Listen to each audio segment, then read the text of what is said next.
Hey guys, voilà 2 jours au moment où je parle que le verdict de la chose a été rendu.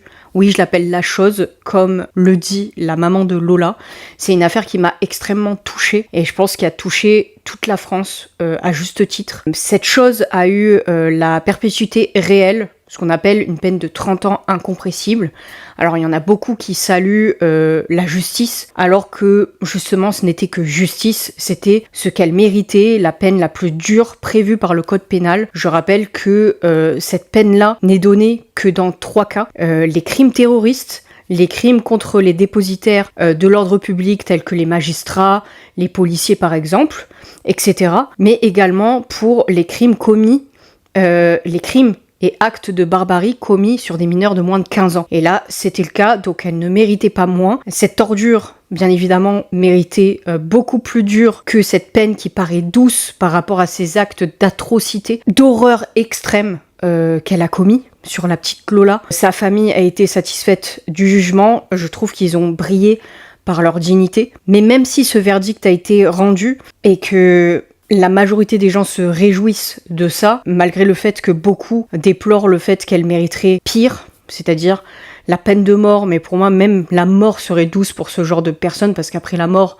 forcément il n'y a pas souffrance. Moi je pense qu'elle aurait dû souffrir éternellement jusqu'à la fin de sa vie. Voilà, une peine de torture, par exemple, chose qui est totalement interdite, mais bon, je pense qu'il faudrait rendre œil pour œil, dent pour dent, surtout pour les crimes commis envers les enfants et des crimes aussi abominables. Mais même si le verdict a été rendu, il existe beaucoup de zones d'ombre qui n'ont pas été explorées, d'éléments qui n'ont pas été explorés par les enquêteurs, notamment ces très mauvaises fréquentations qu'avait la chose des mois avant le meurtre de Lola, mais également cette fameuse vidéo, vous savez, qui a été diffusée par le Figaro, je vous la mets de suite, de Dabia qui tire malheureusement toutes ses valises et cette malle contenant le corps de la pauvre Lola. Cet homme qui regarde dans la valise et tranquillement, qui n'a jamais été inquiété par la police, même si il avait l'air d'être en terrain connu, de connaître la chose et de voir le corps en fait tout en mettant avec précaution sa manche au-dessus de sa main, comme s'il ne voulait pas laisser d'empreinte, comme si il savait très bien ce que la malle contenait. Ça, cette piste-là n'a pas été explorée. Karl Zero, entre autres, parce que c'est pas le seul qui souligne ce fait-là, ou qui l'a fait en profondeur du moins, a fait une enquête concernant une des mauvaises fréquentations de la chose, et ce, 4 mois avant le crime. Alors je vais vous lire ce qu'il a dit à ce sujet. Alors je ne dirai pas son nom parce que je l'appellerai la chose, comme le fait la maman de Lola, parce que je pense qu'elle ne mérite pas d'autres termes. Cette chose a déshumanisé une enfant de 12 ans, de seulement 12 ans. Elle ne mérite pas qu'on prononce son nom. Elle mérite juste qu'on oublie jusqu'à son humanité, car elle n'en a eu aucune. La chose a rencontré un homme 4 mois avant le crime. Un homme qui aurait eu une emprise sur la meurtrière présumée, enfin meurtrière du coup qui n'est plus présumée, c'est meurtrière avérée, comme l'indique sa sœur à Karl Zero. Elle m'a dit que le mec, c'est un grand sorcier. Elle m'a dit aussi qu'il lui a fait voir ma mère et mon père. Donc là on évoque une fréquentation que la chose a eue, il y a de cela 4 mois avant le meurtre, avec quelqu'un qui se présente comme un sorcier. D'après la sœur de l'accusé, l'homme serait lié à des rituels occultes. Et c'est vrai que cette piste-là n'a pas été explorée. On rappelle que même selon les légistes, il a été retrouvé des numéros sous les pieds de Lola, 0 et 1. À quoi ça rime ?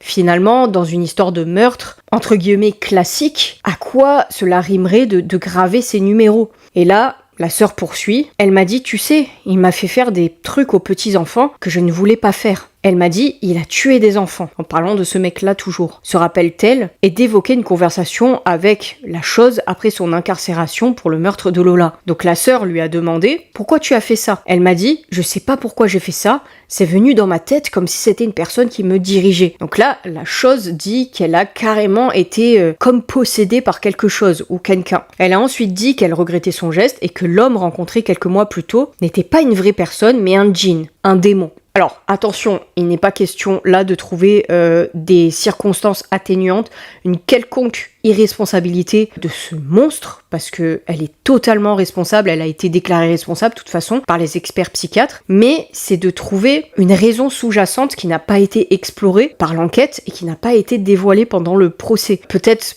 par manque de temps, peut-être aussi parce qu'ils avaient peur que ça détourne l'intérêt des gens sur autre chose de plutôt occulte et abstrait, et ils s'en sont donc tenus aux faits. Donc il n'est pas question de trouver des circonstances atténuantes, mais de tenter de comprendre le mobile et de rappeler qu'elle a été jugée apte à être jugée. Donc en pleine connaissance de cause, elle savait faire la distinction entre le bien et le mal, donc elle est 100% responsable. C'est une psychopathe, elle a été diagnostiquée comme telle, mais c'est aussi de rappeler le fait que ce mec-là n'a jamais été inquiété par la police.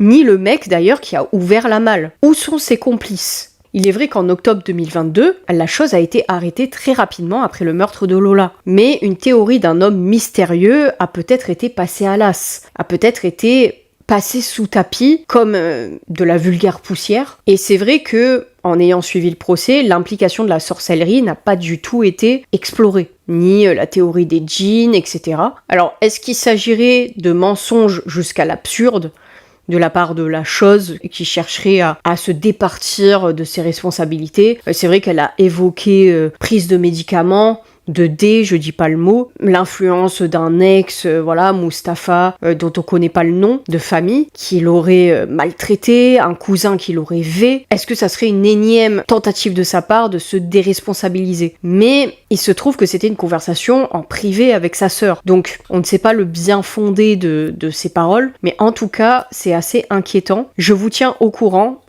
s'il y a d'autres pistes là-dessus, mais c'est vrai que il y a quelques années, on évoquait la piste des enfants Zouri. Vous avez sûrement entendu parler de ces théories. Là, ici, on va pas tomber dans les théories du complot, mais c'est vrai que ça aurait été intéressant d'explorer ces mauvaises fréquentations. Cette femme qui n'avait pas du tout le profil finalement d'une meurtrière d'enfants, vous en conviendrez, qui n'a pas du tout le profil d'une pédo, voilà, une jeune femme de 24 ans, c'est quand même assez... c'est pas anodin. Est-ce qu'elle serait pas tombée sur des personnes vraiment très mal intentionnées qui l'auraient manipulée? On ne sait pas, je vous tiens au courant, dites-moi ce que vous pensez dans les commentaires, abonnez-vous à ma chaîne principale, Nathalie Cat, une vidéo longue arrive incessamment sous peu sur un tueur en série super connu, voilà. Ça va vous faire plaisir parce qu'on explore sa psychologie, et la criminologie. Vous savez très bien que Nathalie Cat, c'est vraiment une chaîne où j'essaie de vous transmettre de façon fluide